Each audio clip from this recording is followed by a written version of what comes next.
Hello guys, in today's video we're going to talk about how to fix WhatsApp file format not supported problem.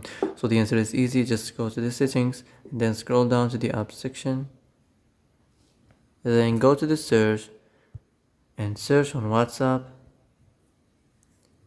and then go to the storage, and here you will find this clear cache option. Click on it. You can go check it if it worked. If it didn't, you can try to restart your phone, or maybe turn the Wi-Fi off and turn it on, or the Bluetooth off and on. And if it didn't work again, maybe try to clear data, but be careful when you clear data. All your messages and the chats and the media will be deleted, so be careful if you want to clear your data. So that's it for today's video. I hope this is the answer you've been looking for.